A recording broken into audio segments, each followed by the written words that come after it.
Welcome back to the Animation Industry Podcast. I'm Terry, and thank you for tuning in. Today's episode includes some really great advice that you won't typically hear about how to break into the industry if you're thinking of doing it alone, and how to stay on track to fulfill your dreams no matter what direction you feel pulled into. But first, I have a sponsored message to share with you, and it comes from my friends over at Bloop Animation, which is an animation learning platform packed with premium online video courses for aspiring animation filmmakers.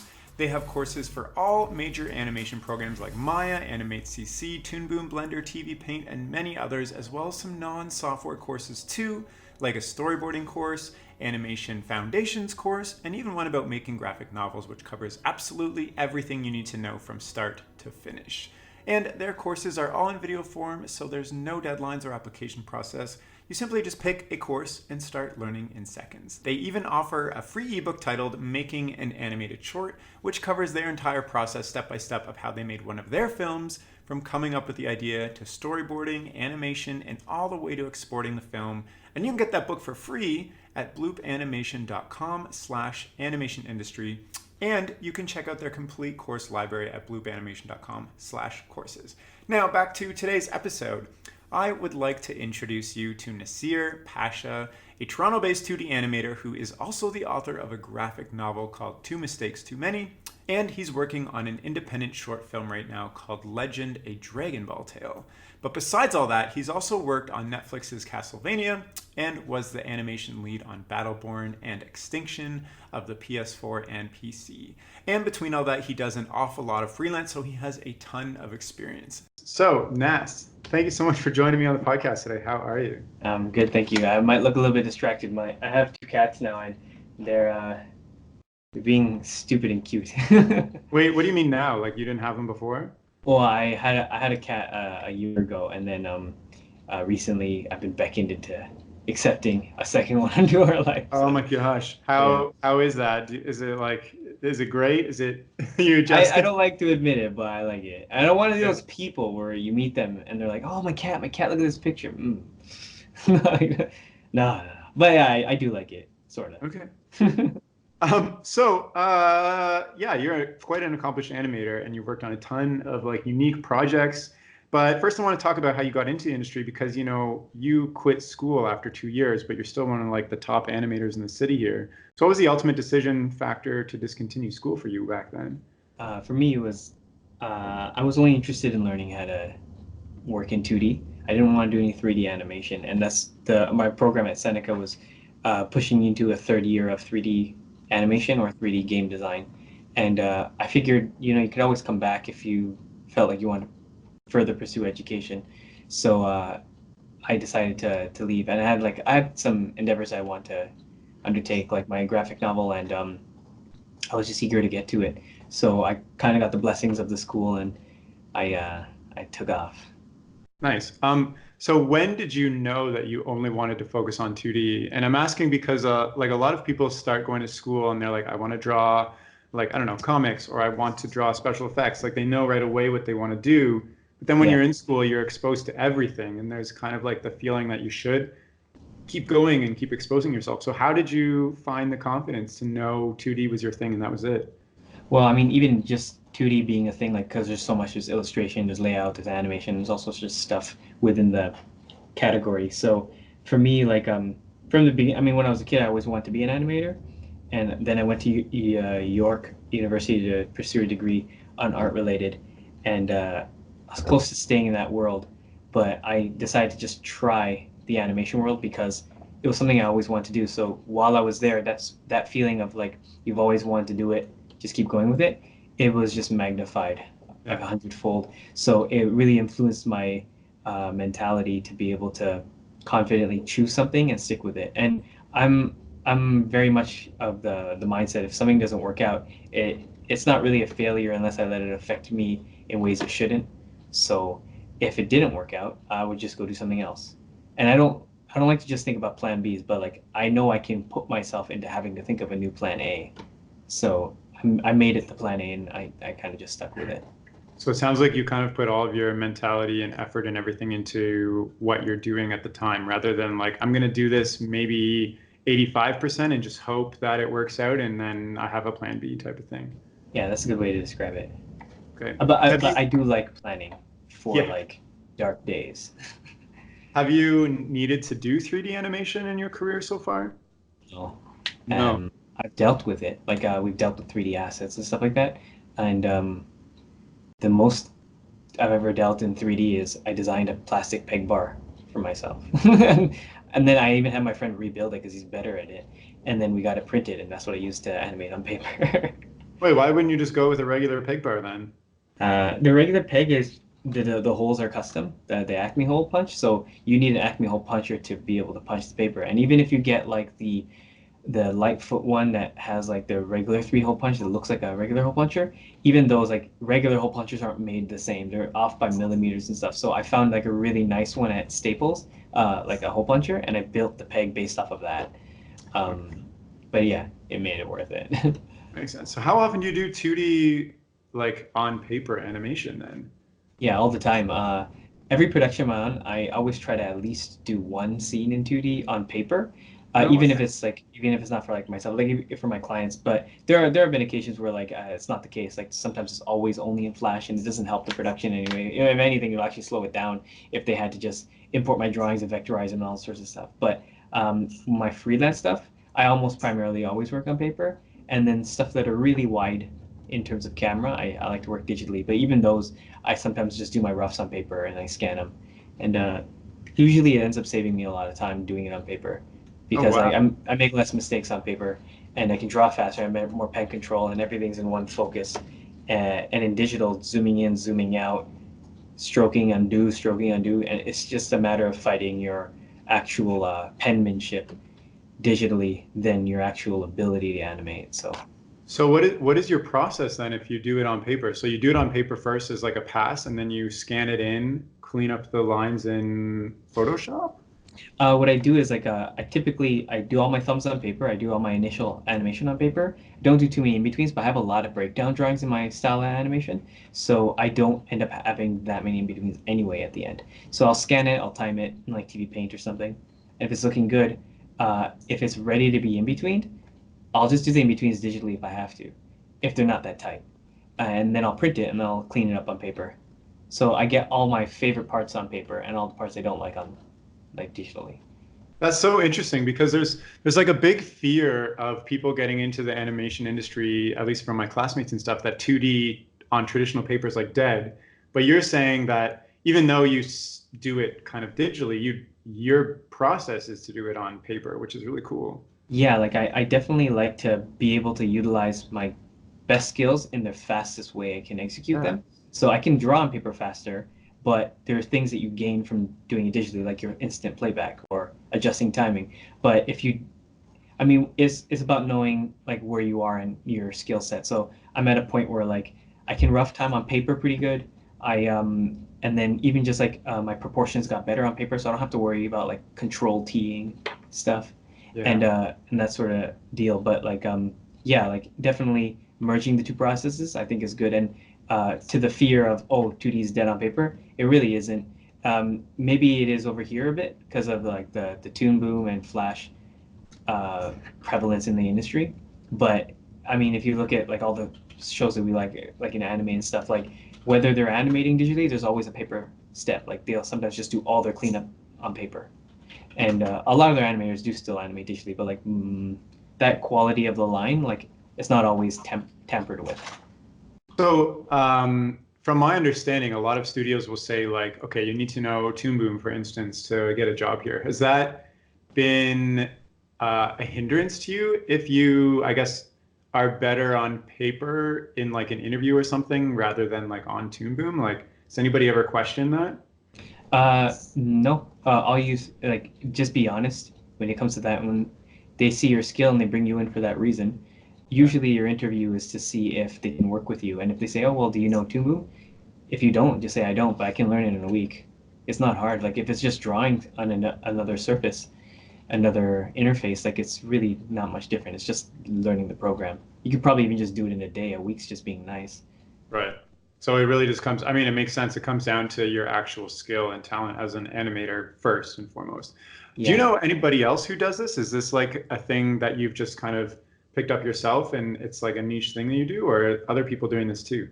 I don't know a single person who does this Yeah. because the amount of time you can save in not planning on paper, uh, it's most people can't see another way. They can't see that you could probably save time in the long run by doing certain steps on paper. And I look at it in the long run. So maybe I lose time in force feed scanning, but the force feed scanner is faster than scanning on the glass. Right. And maybe I lose time in just fumbling with things and flipping paper, but the amount of time I save in drawing is exponential. So Nice. in the long run, it always ends up saving me time. And that was but my main instigation wasn't to save time. Is I'm really selfish with my drawings. Like I love having something at the end that I liked, and like Yeah. maybe I'll even just keep it and I'll look at it once at a time.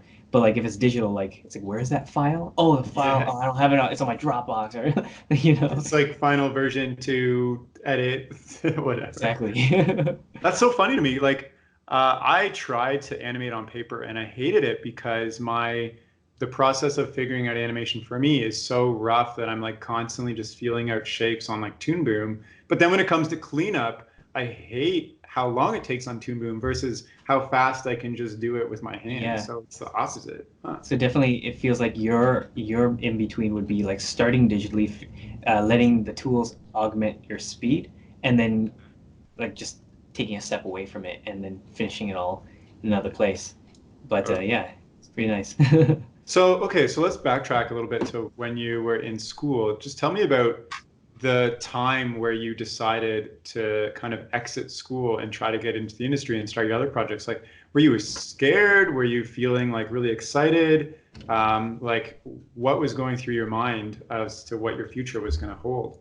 Yeah, I definitely wasn't scared. I was essentially only excited because I could not think about my projects. Like I was working on my first book while I was in school a little bit, and then one summer passed and I had finished it, and it was just for me, but I had to print quite a few copies just to be able to have a book for myself. So I did, and then I was selling it at like fan expos and stuff like that. But then when I finished school in that second year, the day it was done, I started working on my second book, and I told myself, what is the responsible amount of time to not be working?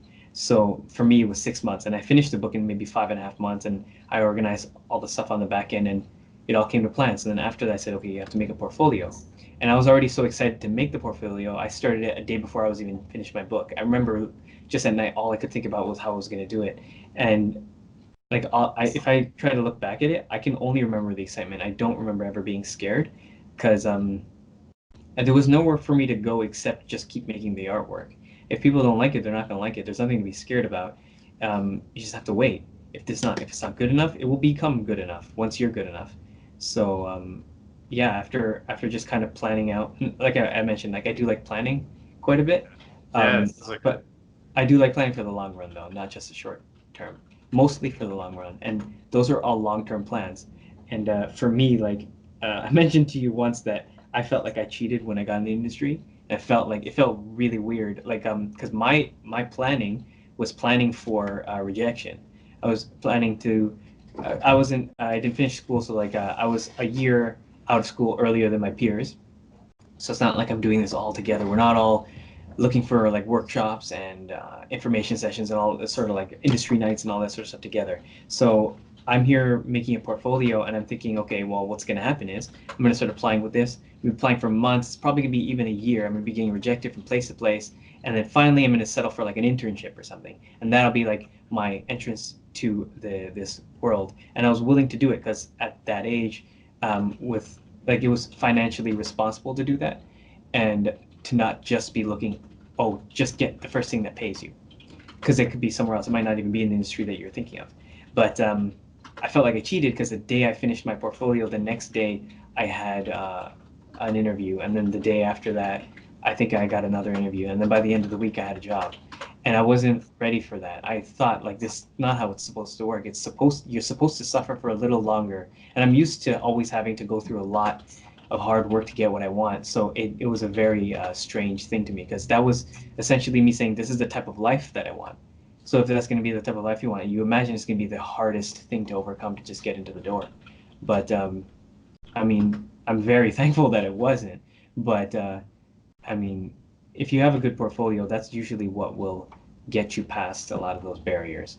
So let's talk about what you put into your portfolio then. Why was it so attractive to people looking to hire you?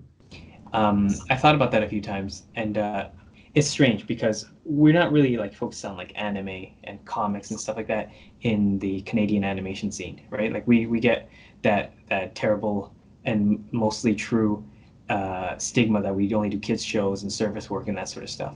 So at that time, especially in like 2013 when I was applying, it was definitely true.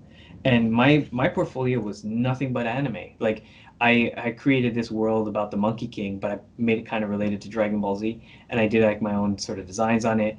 But I think what made the portfolio attractive was to see how far I could take it. So I did turnarounds. I did storyboard for an action sequence. I did layouts. I did color design. I did props, and I did one thing that nobody ever did in their portfolio for their design projects is at the time at least is I actually animated a fight sequence from my board and colored and composited it and did sound effects and voice on it with music. So I literally showed what could be taken from nothing to something, Dang. start to end. And I think that it's in its entirety was a bit more of a wow factor aside from the content, because maybe the employers weren't excited about the content, but I think they were excited that we found someone that is reliable. They can start something and they can definitely end it. So Well, yeah, I like your approach because kind of the portfolios that I've seen so far is, say, for instance, somebody wants to become a background painter. So they paint a bunch of different backgrounds and they show that. But sounds like what you did is you envisioned essentially like a whole film or like TV series and tried to create every part of it almost like as a pitch. Like you had all the assets, the sound, everything. That's what yeah, it sounds like to me. it definitely essentially is a pitch package, and most pitch packages don't even have completed samples of animation in Right. it. So, but I do respect like a person trying to develop a specialization that their portfolio is indicative of that. But for me, like my ultimate goal in life would be to be an animation director or showrunner, and I've gotten tastes of that here and there. But from the beginning, my portfolio unconsciously was actually showcasing that, and as you Right. were saying, like it was kind of showing how it would be like a pitch. Yeah. Well, okay. So what are you doing now to become a showrunner or a director, animation director? Um, for me, like I mean, I've animation directed on a few smaller freelance stuff, and I did a 3D show. Like I was doing like it was a kids show. They're like 3 minute episodes. So that was like my first like directing gig. But I'm more interested in 2D animation and that sort of directing. So more of my freelance work is every time I do one of those projects, it brings me closer to more of that work. And like I'm a strong believer in something one of my friends told me. He said, the more one type of work you do, the more that work will come to you. And it's not a coincidence, it's because every time you do it, you get stronger and you start learning things and you start cutting out bad habits. So with my personal work, like this Dragon Ball Z film that I'm making, other than it just being fun, I treated it kind of like a master's class for myself. Yeah. So all the types of animation I wanted to get into, you'll see a little bit of an example of that inside the film. And after it's all done, I think it'll be a good, solid example, at the very least, of like what I can do on the back end of a film. So, and since I did start it and end it, it does technically make me a showrunner for a super short film. So, okay. So I still want to talk a little bit about how you entered the industry because it's a little interesting to me. So, school is like a defined path. There are profs there. They like give you all the technical skills. You get industry connections. They give you like a lot of feedback. There's Yeah. all those. It's like a whole package to get you into the industry. Since you kind of quit that, and you were doing things on your own for like a year while your I guess ex-classmates were still in school. How did you figure out all the like portfolio stuff, like where to find jobs, how to put together a resume, where to get connections? Like, were you also still taking courses to like up your 2D skills during that time too? Like, where did Right. you figure out how to do all those things on your own, essentially? So in terms of courses, there's nothing like that. It's not that they weren't available. I just never thought to look for them. Yeah. In terms of like being able to gear portfolios and stuff like that, I always brought it back to if I was actually at the top of an industry, who would I be looking for to be working with me? So I wanted to create work in a respect that would be like, okay, well, that's a person that I would want on a team. So That's essentially it. And when it comes down to um, like mentorship or like looking for jobs and stuff like that, I mean, Canadian Animation Resources was a great start for finding job boards and stuff like that. But truthfully, like my mind at the time was just focusing on the artwork. Like if you could become so good, like people have no choice but to put you on their team because it becomes a bad business decision for them to not hire you if they know you can do so much for them with such a high level of art quality. So, and I didn't know that at the time. So for me, my only priorities was to be really good and efficient with my time. And if you can get both those things, the rest kind of you can figure out. I mean, being a young student leaving from school, all my peers are still in school. I did use that time mostly to focus on the art, and maybe when we were all finishing, we were all sort of like finding out who's that one guy you're supposed to be contacting if there's going to be a job fair or this and that. And usually your school is pretty good, whether it's Sheridan, though I didn't attend Sheridan, but I hear good things about them, or Seneca, which I did attend. They're pretty good at giving you indication of like where you should start looking, giving you the names of some studios. But for me, I'm a very cold call type of person, so I called Elliot and then I asked if I could talk to George Elliott, and then he told me like what they were doing, and then I applied.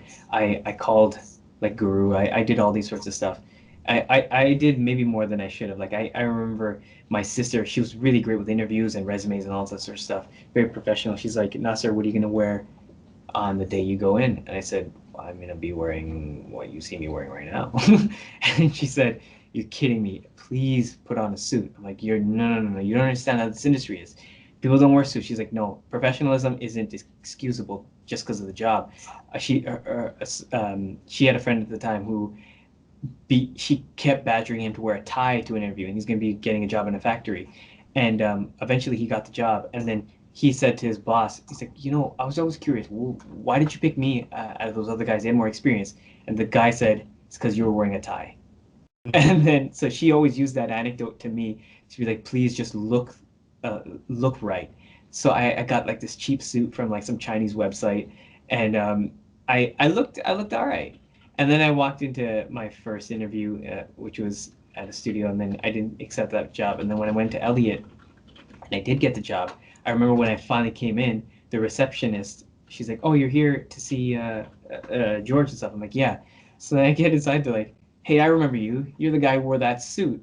I'm like, "Oh no, I don't want to be that guy." And then like the receptionist comes back in, she's like, "Oh, you're Nas, right? Oh, the suit guy, right?" I'm like, okay. So yeah, don't. If I can give anyone advice, just don't. Like animation really is that one area where look good enough, but like you don't have to suit up. But I've heard to that. be honest, it left a really good impression on them. So Yeah. Oh, I've heard that. I've heard that a lot too from people in the industry. Like, please don't wear a suit. But funny story, I actually got my first marketing job because I was, well, also requirements and whatever, but because I was wearing a suit, it made me stand out because everybody else that interviewed just wore like a nice shirt. But they were like, I was working with, if you remember Target when they came to Canada, yeah. part of my job was to like partner with them. And so they wanted somebody that looked professional. And I was like, it was me. No, that's great. It almost sounds like you're treating yourself as a business though. Like you're thinking about what assets you have to offer that can become invaluable to students or studios and clients and stuff, which I think is great. And do you think that's where a lot of your successes come from? Just your mentality of how you're treating your career? I think so. Yeah. Uh, I think like to not to Canadian animation's credit, but I do think there's a lot of abuse of artists and like their labor. I think like there's people will take advantage of how much they can get you for, how much hours you're supposed to be putting in, and they'll try to put things in front of you like, oh, this is a great production, or oh, like there's a lot of energy in the team. Can we trade? Or would you want to be part of that and stuff? And like they really amp you up. And when you're leaving school and you're really into this sort of cartoon mentality, and you're like, oh, this is gonna be my life. This is gonna be great. You start to soon get jaded because you allowed yourself to be uh, a part of that. And it's not just like, oh, I'm not gonna take part of that. It's not easy because this is how there's a trend of people like essentially giving their labor for less than it's worth. So if you don't treat yourself like that, I mean, you're not going to be giving if you're a dealer of like iPhones, you're not going to be giving people deals just because they're asking for it, right? Well, we need 10, but could you sell it to us for 80% off, or something like that? So if you treat yourself like as a business, not just in respect of like having a business number, but like actually like this is your product that you're able to sell to people, which is your labor and your skill. Um, Not giving the discount and really being on top of like what you have to offer, not compromising on that. I think that's really important. So And how do you, say I get a job offer tomorrow. How do I identify if I'm being taken advantage of from like a freelance or like a studio perspective? yeah, Like I'll be excited because it'll be my first paid animation gig. So I'll be like, yeah, I'll take anything, right? Like, yeah. how I do mean, I know? yeah. There's a few things that you can consider. So one is uh, what you're trying to gain out of it and what you're actually going to gain out of it. So if you're trying to gain job experience, if you're trying to make connections, if you're trying to do whatever it is you want to do, if you can weigh it and you feel like you're not getting it, it may not be worth your time. It may not be the case of being ripped off or anything like that, but it may not be worth your time. You just have to know what you want out of the job. So certain jobs say they're low pay, but they're high quality. And you're like, oh, this beckons my interest a lot. So I may not be getting the money that I want, but I'm getting some sort of nourishment and like the type of work that I may be producing that's very cathartic. But then Yeah. inversely, you may find a job where the quality of the work is not even close to what you're looking to work on. Some crappy kids show, and you're like, oh, this is beneath me, or whatever the reason might be. But the pay is good, and if what you're looking for is a payday at that time, then it's checking off in your list what you're trying to get out of the job. So having a real expectation of what you're trying to do at that time in your life is really important to know if you're getting ripped off. But other than that, if you want like a really basic answer, I guess I should have started with it, is just trying to research some industry rates on like what the average rate is for a storyboard or a character design package, what a weekly rate is as a painter or something like that. And they're Where do you, usually around the same. yeah, where do you find that information? Is there like a Uh, resource or something? you could find it online by just Googling it, but just by knowing a few people, I mean, I have some knowledge on that just from being in the industry, but like Uh, mostly like if you just get into like a bit of a circle, like your teachers could probably even tell you that in animation school. Yeah, the information's out there. Gotcha. That makes sense. Ask around. So, I guess the advice is step away from the starry eyes that you have and really evaluate what you are getting into based on what you want out of it. Like if Mostly, it's, like yeah, if you're only looking for one thing, you'll only be satisfied if you get that. So if you're only looking for money, if it's not a high paying job, it doesn't matter what the project looks like. It's not gonna satisfy you. But if you're only looking for good projects and you look at like something like anime where you only make $25 a scene, where regardless of how many people are in it or how long it is, um, then you're gonna be getting what you want, but it may not be so sustainable. Both are not sustainable. Like if you're very artistic and you really want to be working on good projects, but all you get are high paid, really unchallenging projects, it's not sustainable because you're gonna go crazy. yeah, And the inverse is unsustainable for obvious reasons, for money and health and that sort of stuff. totally. Yeah, I feel that. I mean, I switched careers, so Right. Yeah. I definitely feel that. So something we talked about before this chat was the concept of like childhood monsters, and it relates back to what you were saying about building up your skills and like making yourself invaluable to companies because you're so skillful. Mhm. So I guess the concept is like nowadays there's so much free education through YouTube or whatever out there that, and I'm experiencing this too. Like I'm 31 and some of my classmates are like 18, 19, and their skill level in like technical skill level is like way above mine already. Mhm. So like how do you compete with kids who are coming like super young, extremely talented? Like how do you compete with that if you're looking to like, I don't know, for what would you say to me before I got into this industry? You know, like I Mhm. had no skills. I put together a portfolio basically is how I gained my skills. So maybe I can give you two answers. The first would be kind of like, um, uh, if they're looking for work locally, so much of it is dependent on if people just like working with you. Usually how I see it is if you apply with a portfolio online or whatever, and they're like, this person looks good, they'll want to interview you. If they want to interview you, in my mind, you already have the job. They're just seeing if you're a nice person to work with and you can get along with people. So in that case, you can see where your personal relationship with your employer, potential employer, is really important. But when it's like, say, somewhere where you can't reach and it's just a bunch of people online applying and you have 18-year-old beasts, and then there's you and you feel like you're not at the level of these guys, this is where my second answer is just get good. Like Yeah. just be so good that people can't ignore your skill. That makes sense. Like you're basically saying you have to know what your worth is in the situation. So if it's a job you want to take locally, your value in being a good person, a good people person is actually higher than your value in being an amazing animator, for instance, if Yeah. you are working on a freelance project overseas. Like they just want the art, not you, right? Yeah. I mean, and not 100%, but yes, it's much more important Sure. locally. Yeah. So, okay, so given that and what we talked about previously, if somebody is thinking of getting into the industry, either it be locally or I guess non-locally, how do they make the decision on like whether they go to school, whether they learn on their own, whether they take on a mentorship or something? Like Yeah. how do you, because like for instance, going to school or Sheridan College is it's like a catch-all for everybody wanting to get in. Like if you want to up your skill level, become a people person, work in groups, like all that stuff, right? But like Yeah. say if you're questioning what your path should be, but you know you want to get into it, what is your advice there? Now, just to clarify your question, is it before starting any formal or informal education or while you're in it? I guess both. Why not just for somebody who's in a spot right now thinking like, I know I'm going to get into this career path. Hmm. What is the best way for me to approach this? Because it could be continue school, discontinue school, do online course, don't do online Yeah. course, like all this stuff, right? I think a really good way would be when you're ready to do it, give yourself a period of time, and in that period of time, make the decision that you're going to do it, but just don't start it. So to be more specific, if I wanted to go to animation school, uh, for me it would have been 1 year. If I said in 2020 I want to go, the actual plan is to go in 2021. And in 2020, I spent the entire year researching and actually trying out everything I think I'm going to learn in animation on my own.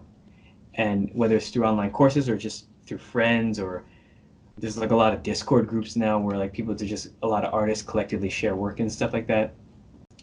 There's enough resources online for you to really pursue an informal, self-created curriculum. And I'm really big on creating my own curriculum and then doing it and then moving on to the next thing. So, and I would say that would be a good way to start it. Give yourself a period of time, whether it's like a few months or it's like a year or half a year, and then do it. Like you've already made the decision. Now it's just you doing it. And then when that half year or whatever the time period is over, if you now feel like, okay, I got something out of it, I need to take it to the next level, and someone else is going to help me do that, whether it's a school or an online academy, it'll be more apparent to you. It won't be just a guess. Oh, let's see how this works out. You'll know. Yeah.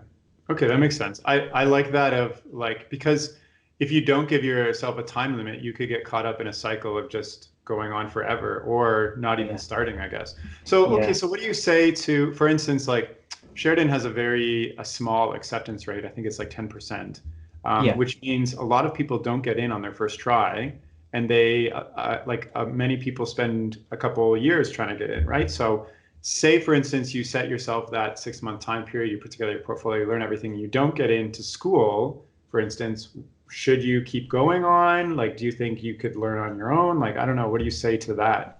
I think like what it is if you use that 6 months and apply and you get rejected, I use that as indication that your skill level isn't high enough. If your interests are all in the right place, they're where they need to be. So just work on the skill level. So whether it's taking more painting courses or personal life drawing, you all if as long as you're not waiting for the next application date, as long as you're actively doing something, Yeah. it'll only make your next application better. And maybe in that time, maybe you have a realization where like maybe I don't want to be going to school, or maybe it reinforces it. I really need to get into this school. So yeah. Yeah, so maybe at that point do some evaluation, self-reflection, figure out where you want to go next and why you didn't get there, and then yeah, that totally makes sense. Yeah. And some of the classmates that I have that spent a few years getting in are some of the best artists that I know. So makes Yeah. sense. Um, like, was there I guess I have a first question about this. What are you currently doing to increase your skill right now, other than Yeah. work?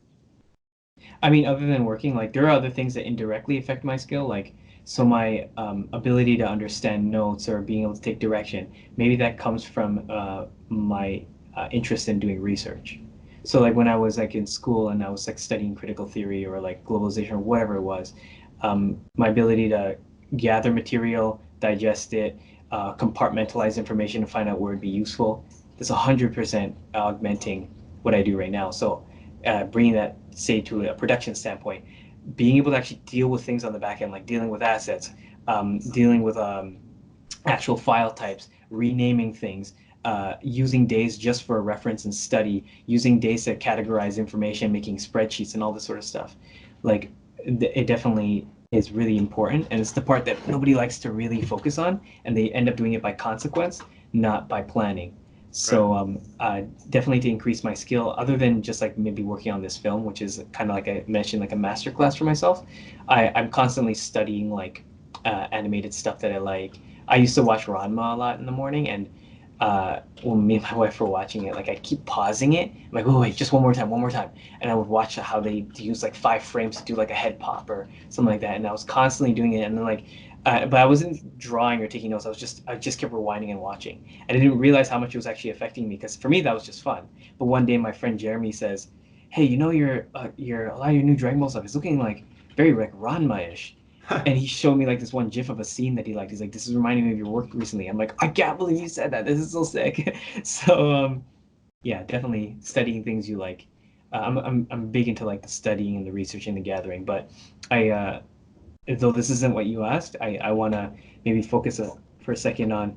I really like to divide things and not do too many things at once. So like if there's a day like when I was getting into animation and I finally left school and I did stuff and that you mentioned I was working on Battle Born. That was like one of my first bigger responsibilities at the time. So and I was doing notes for people and I was doing my own work. But one day like I was just working and uh, I just had to do more in betweens. More, I was getting like exhausted. It was the day just started, and I'm like, why do I feel like this? Why don't I feel like I want to do this? Like, am I wrong? Like, is animation maybe not what I want to do? Aren't animators always supposed to just want to be animating? And I realized what it was for me was that I didn't. I liked drawing, but I didn't like starting an animation. So sitting and looking at the paper, not knowing where I'm going to start, how big the character is going to be on the paper, how long the scene is going to be, like all that back end stuff that's not related to the actual drawing of the scene, I didn't like it. So doing it all on the same day, sitting there and thinking and then drawing, not getting the page that I wanted, tossing it out, I took all that away and did one thing at a time. So I would spend what I call my download day. So I'd look at all the reference. I would practice drawing the characters in a few poses, draw their faces over and over and over again, wrong and right, wrong and right. Then I would get a little sheet of paper. I'd do thumbnails and act out the scene that I wanted. When I liked the thumbnails and they were just stickmen, I would get a single sheet of paper with a layout box on it, and I draw the character once because I knew how to draw her now, and that was it. Once I got the drawing that I liked, I put my pencil down and I wouldn't work on it. And the next time I came back to my table, all of that was downloaded. So all I had to do was execute now. And once I figured that out, and it was during Battleborn that I figured that out, um, I instantly felt like a real animator, like real, quote unquote real, but like no, for real, it was the step that took me there. So if you can separate your planning from your actual drawing, it will make things just more fun. And it definitely, I mean, whether you look at like assembly line stuff in a factory or if it's like something in animation, compartmentalizing tasks, it always speeds up a process. It makes everything more efficient. So, yeah. Yeah, wow. It sounds like you've like nailed down to a T your optimal process to export your best work. Mostly. It, It I, still needs some work, but yeah, mostly there. but no, that sounds really efficient. Like, I guess I would say most people approach their career, or whatever in general, is just whatever's coming at them, they'll just take care of in like a queue, I guess, versus like, okay, I need to animate, so I'm gonna have a download day to give my Mhm. brain time to process it. So when I come back to it, it's not like frustrating to figure out. I just feel more natural doing it. Yeah, and once you get into a habit of it, because habits they're really powerful when it comes to animation, you really start realizing what you can get done in 4 hours, what you can Yeah. get done in six. And like I mentioned to you, like six is a really important number for me. I have So this thing in my mind where I always tell myself like never underestimate 20 minutes of time because yeah, like when I'm in the groove, I can do so much in 20 minutes.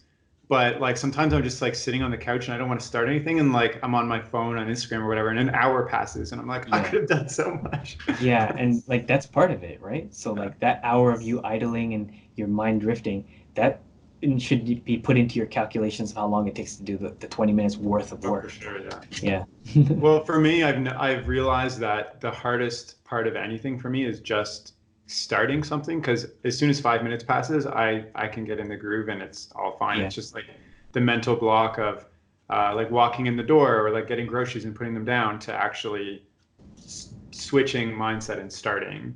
Yeah. So that's for me. So we've talked a lot about kind of how you developed your skill set, your career, what you want to do. You want to be an animation director. If an opportunity were to come into your like email inbox right now, and it was like you would drop everything and take that, what would it be for you?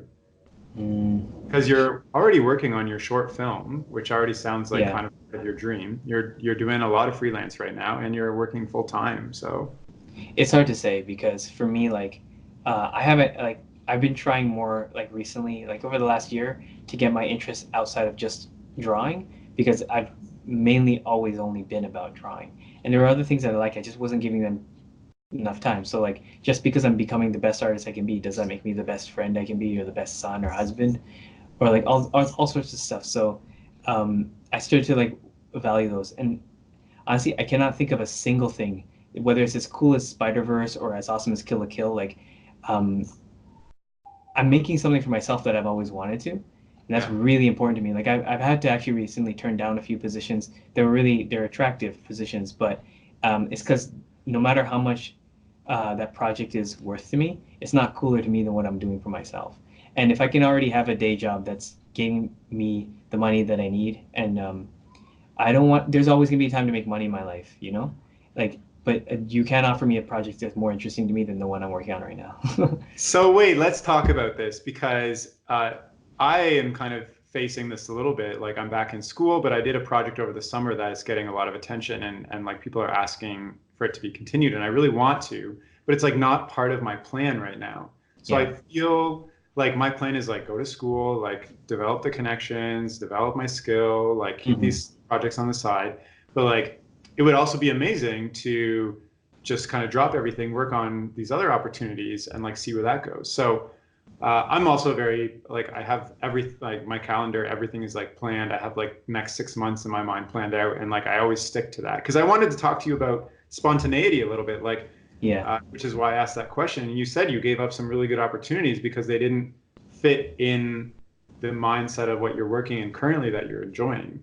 Hmm. So what would it take, or have you done spontaneous things that have like outside of the thing that you've planned that have led to really good things for you before? All the time, almost too much. Almost So too much. that Okay. sounds weird saying after what I'm saying, but there's a Yeah. way that you can plan your spontaneity, which sounds like an oxymoron, actually, and Oh it my is really. gosh. So what I do is because I plan a lot too. Like instead of using agenda, I just have a piece of paper and I would write down all the things that I need to get done, say in the course of 2 months. I write them on the side, then on the week by week basis, as I'm writing, I'm like, how long do each one of those things take? If one thing takes 4 days, another thing takes 10 days. I start giving them a value system of how much time they take, and then I start putting them in my schedule. But what I always do when I do that is I always overestimate the time it will take to do it. So, and I know like maybe say if this is the right term for it, like the industry rate for finishing that would be 4 days, but I know I can get it done in two. So if I can get it done in two, I'll allocate 4 days for it because that's when it's expected. And that's what's expected of you if you weren't working at home, right? If you're working somewhere else for somebody, but you're still, everything's the same. It's just that you're on your own. So since I allocated the proper time that it's supposed to take, that bonus 2 days is mine. I can do whatever I want with it. So all these times I keep interrupting myself with new projects. I just did something for the Toronto Raptors. It was a 3.5 week project, and I had declined the project the first time but because I thought the time frame didn't work. But I'm like, you know what? Could I make this work? And because I had allocated in a month, I have to do something like 570 cleanup frames for Dragon Ball Z. But because I was saving time on my storyboard, that free time was being turned into Dragon Ball time. And because I put Dragon Ball time there, I didn't need a month to do it. I only needed 3 weeks. And I had saved so much time that the offset of all this allowed for me to just spontaneously just grab something. So it's planned in a way, but it's So wait, but you're saying you only allow for spontaneity in the time period that you have that's free after you're done your responsibilities? No, that's just a responsible way of doing it. I'm also irresponsible where like I'm like that looks good. Okay, you know what? If I can survive and not doing just these few other things that I'm really interested in, as long as it doesn't affect what I have to do for someone else's benefit too, like because I have a duty to like make a proper wage. So if it doesn't affect that, if it only affects the things I'm interested in and not that I absolutely need, then yeah, I'll say fuck it, man. I'll All do whatever right. I want. But more recently, because of this project of mine, it's been so important to me. Like I've been able to say no to a lot more things, even if they're really like attractive, but not completely. So it sounds like you're very you feel very fulfilled in many aspects of your life. Is there anything that you are still striving towards other than the animation director that is like missing from what you're doing right now? I want to become a Mongolian throat singer. Yeah. No, I'm not joking. Yeah, no, I wish I could Can go to you do a Mongolia. little bit right now? Are you able to? No, No. it'll blow out your speakers. I'm I would joking. have put that in like the podcast intro. Like you'll hear some Mongolian throat singing.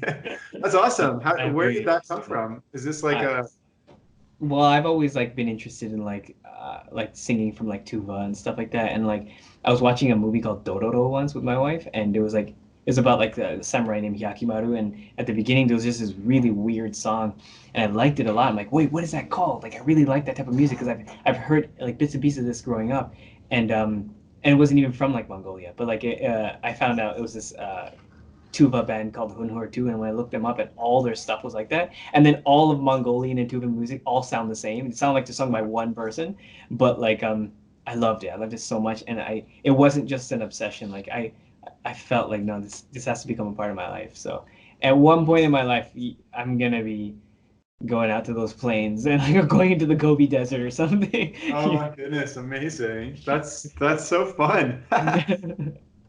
So I think I have like one last question. You sound like you are crazy busy all the time and you have a lot of responsibilities.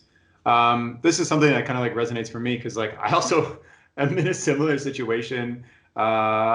So how do you make sure you are always working towards your dream when you have like cats and rent to Mhm. pay and a wife and freelance and etc. Like, how do you make sure you're always, even though you're these other paths are like diverting you from this central path, how do you always keep on that central path? Yeah, for me, like the central path is those things actually they're not forks in the road for me because my central path is like I want to be happy. I can be happy in a lot of ways. I can be happy through the things I learn or the people I'm with. Like I said, like if you become the best artist, you're maybe not the best son. It doesn't make you that, right? One doesn't just lead to the other. So one thing like I talked to you about this like once before. Like I have like this rule of six that I try to follow, where if I would equate like 6 hours to sleep and 6 hours to do professional work. Like I have to be good enough that I can do an 8 hours worth of work in 6 hours, and I've gone to that speed, so I'm able to incorporate that properly. And then another 6 hours to spend on personal projects, and another 6 hours to be a good husband. And I take hours here and there from some of those groups, and I reallocate them here and there, but it usually works out mostly. But I think if you can always think about like what the grand picture is. My grand picture is just to be happy. None of these will be like forks in the road to me because all of them will make me happy. Knowing that my wife is happy with me, that'll make me happy. Knowing that my dad, I have a good relationship with him, that makes me happy. Knowing that I'm doing a project on my own for me only, for nothing other than making it, that'll make me happy. So there's a difference between soul food and your regular meal. The regular meal is the one that pays the bill, but the soul food is what if people paid you nothing, you would do it anyway. Right. So, and if you don't have that in your life, I think even if people think they don't have it, they have it in some form, but they just don't realize what it is yet. Because it's the only thing that will drive you to make money in this industry. Because you can make probably the same, if not more, money somewhere else. So why would you put yourself through something that requires so much skill and attention?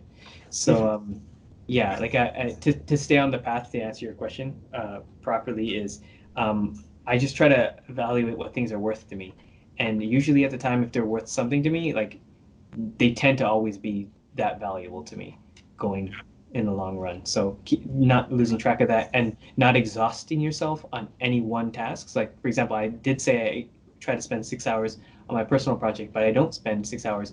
I just let the hours add up. I actually spent about 3 hours on it. I spent 3 hours essentially a day for a year for my Dragon Ball thing, and now I finished animating it. So now I'm going to spend about 3 hours a day for the next year to finish it. So with the compositing and all that stuff. So I spend an hour and a half in the morning. I start my day with that, and I try to end it an hour and a half later. So not exhausting yourself and jading yourself with the things that are actually interesting to you is really important. Like it's easy to lose sight of what's too much good in your life when you actually have it. You know? Yeah, I like how your answer was to be happy because something that I learned is if you think you're going to be happy by reaching a specific goal, like I'll only be happy if I'm an animator, for instance, then like unless you enjoy the process, you're probably not going to be happy and you're Yeah. not going to enjoy becoming that thing. And then when you are that thing, then like, so what is your life? So Right. like something for me that I learned was happiness comes through the process of things. So like working towards an animation career, all the little facets of that I find happiness in, rather than like I'm in an animation role right now or something like that. So Absolutely. And I always find myself saying, "What's next?"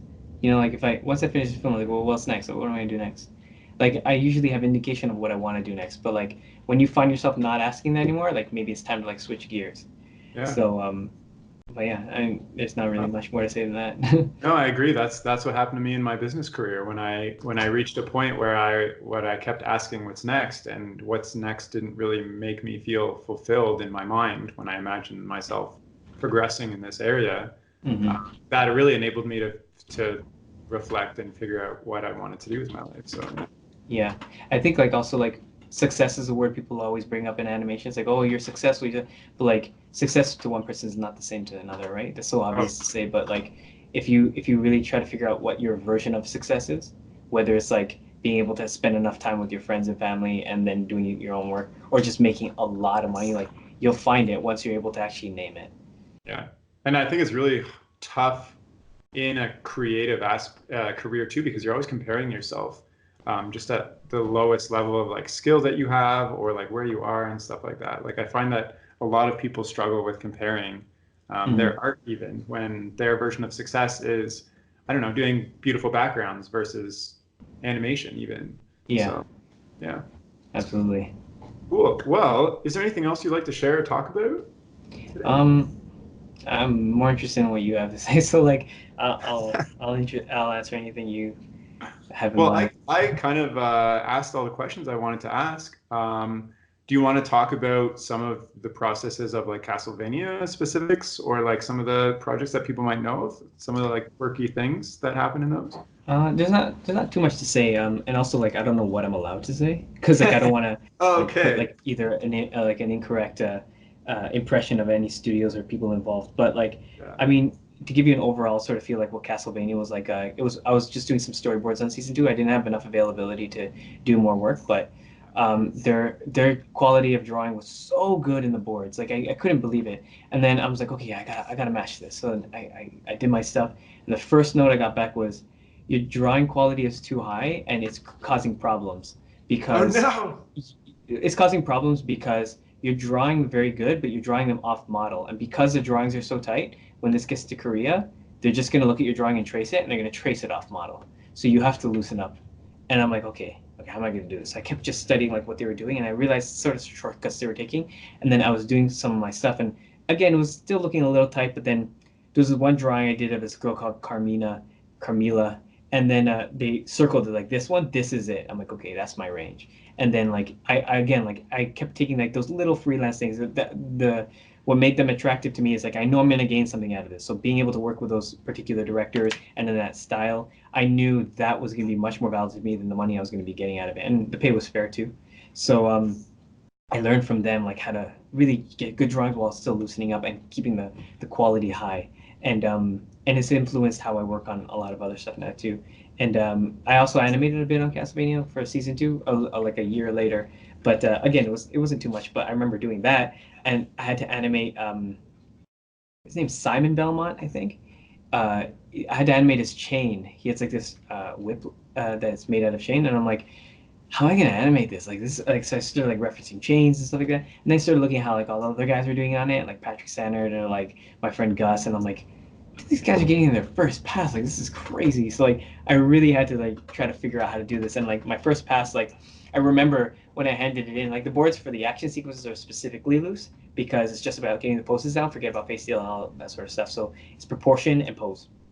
And I remember I just slightly deviated from the boards just a little bit because that's the first thing like people expect of you in animation. It's like, oh, they give you a board. They say, why does it look just like the board? Please, like, just put some flavor into it, make it better, right? So I look at this board, it's a great board, and then I added like little bits of things in here. And he said, why did you not do what's just in the board?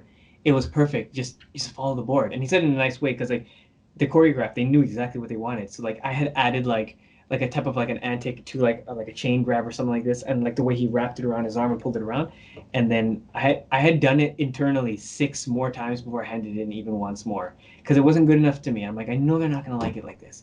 So then I handed in and I didn't hear anything back from them. I'm like, I hope no news is good news. And then a week passed by and didn't say anything. And then a second week, I'm like, hey man, is everything okay? And he's like, oh yeah, no, that was good. We sent it into cleanup. Sorry, we didn't get back in touch with you. Everything's just so busy. I'm like, okay, all right, I get that, I get that. So it was fun, and uh, the overarching director for the show, his name is Sam Dietz. He's an amazing artist. Like, he's really in tune with like the American and the anime stuff, and his anime style on Castlevania was really good. And my supervising director was uh, that hotshot, really handsome guy. What was his name? um, he's on Invader Zim. How am I not remembering his name? I'm always talking. Spencer Wan he's insanely gifted, and like he would give me some notes here and there on like how to get the faces to be a little bit better, how he drew his eyes and stuff like that. So as little as it may have been, like I gained a lot out of it, and they probably don't even realize it. Yeah. Nice. Wow, that's you also talk really fast. Whoops. How do you pick up all these freelance gigs? It was just really one thing from the other. So like going back to that thing where when you do one thing, more of that comes to you. Like when I started on Army of Frogs, like we were doing like a trailer for it a long time ago. I did one scene and I stayed in touch with those guys, and then they got a contract for this Battle Born thing, and then we worked on something bigger. And then from there, like some other people were contacting us here and there. So it's a bit of a testament to like good work will always find the people who need more of that work to be made. So you just check your DMs every once in a while, and there's a bunch of new gigs in there. I mean, yeah, every once in a while there is, and I mean that is kind of how it goes, yeah. But Sanford Greene, he's one of my friends and artists that I work with a lot. He has a studio called Secret Sauce, and they're the ones who did Battle Born and stuff. Like he's been a great link to like some of these projects and that sort of stuff. Once again, it proves that it's all about who you know. Yeah, a lot of it is, yeah. A lot But of it. honestly, if your work is so good, no one can ignore it. They don't have a choice. Like it's such bad business for them to see something good and not pounce on it if they can, because it'll make them money too. So Yeah, for sure. Cool. Well, I think that wraps it up for me, unless there's something you thought of you want to share now. not anything worth talking about. Do you have any? So a lot of students, animation students, or people wanting to start a career in animation, listen to this. Do you have any final thoughts for those people? Yeah, I mean, a lot of those guys are like younger than us, so like Yeah. just don't rush. Like the industry's not gonna go anywhere. Just focus on like learning what you can as much as you can, and worry about the money later. But if you're really gonna do that, just think about like how long it's responsible to just be doing what you want to do. I used to be the kind of person who liked to sequester myself and just work on one project at a time, just really just get into it, working through the midnight hours and that sort of stuff. And it was really how I worked most of my life. But then after like life changed up and stuff like that, I changed that as a consequence of my lifestyle. But then I started realizing how appealing that was, getting my day life back, getting able to wake up in the morning and not like you stay up at night, you feel like, oh, if I don't stay up at night, I'm missing out. But then if you waste your morning, you feel like I just wasted a day. So like it becomes a bit of a vicious cycle. So and the base advice would be like, don't only just think about general stuff. Like if you're really interested in something, really focus on getting good at it, but don't ignore the rest. So Yeah. don't. I would say trying to market yourself as a generalist is not a good idea, because in like behind doors, the generalists are people don't remember them. They're not respected as much. They're not called even just because they can do more. They're not actually called back as much. So if you have a specialization, really get good at it, but just don't ignore the rest. If you're able to be a bit of a generalist, that's good. But and just don't rush. That's it. Just don't rush any of this. You can't rush how long it takes to draw something, right? You can get faster at it, but you can't rush how long it takes you to get good at it. Yeah, and get your quality sleep every night. Yeah, definitely. I don't know how you get away with 6 hours. I need at least 8, but that's insane. I feel heavy when I wake up. If it's Oh longer. no, I need like 10 coffees if I only get 6 hours. Jeez. Well, thank you so much for coming on the podcast. I really appreciate it, Nas. Thanks, man. It's a pleasure chatting. Yeah. Yeah. And if you're listening and you'd like to get in touch with Nas or follow his work, the best way to do so is by going to his Twitter, which is Remengeance, and I will include a link to that in the description of this podcast. And that's all for now. Thank you so much for listening. Okay, bye. Take care.